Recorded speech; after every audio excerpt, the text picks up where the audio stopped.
Hey guys, it's me back to the 80s video by 10, and here's my spoiler review on Christopher Nolan's The Odyssey.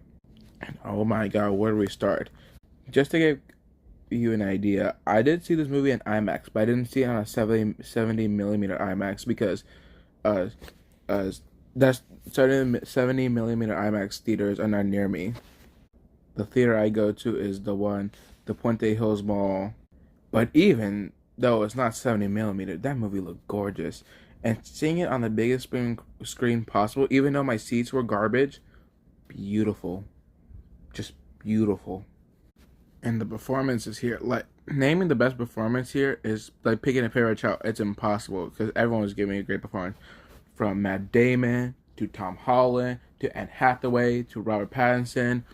And it's hard. It's so hard to make one. But if I had to choose one, I think it had to be Anne Hathaway as Penelope because oh my god, the performance she gives. If she doesn't get even nominated for an Oscar or next year, dude, I'm crashing out. Also, to give context, I did know about the Odyssey story because fun fact, I did start my first year of high school last year, and my English teacher, Mr. Jacobson, cool guy by the way, did a whole class about the Odyssey because he was such excited for this film.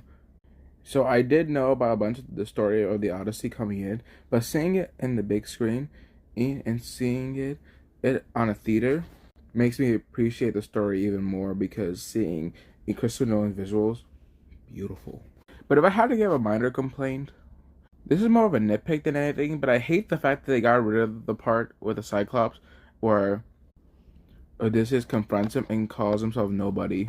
Because that was my favorite part, one of my favorite parts from the Odyssey story, and the fact that they removed it kind of like annoyed me inside, but that was more of a nitpick than anything. But also another complaint I had, the first 20 minutes were hit or miss. Like it was strong, but sometimes the first few minutes are strong, but the second minutes are just a few of those minutes kind of weak. Like it's always a hit or miss the first 20 minutes, but then after that, that's when the movie amps up, rises up. It takes a little bit of lows sometimes, but it just goes higher and higher. That's how good it is. And this movie was horrifying because the Cyclops scene, Cersei turning the men into pigs. If Christopher Nolan took what he did in the Odyssey and made a horror movie, I think it would have been visually the best horror movie of all time. Because man, that was horrifying to see on the big screen.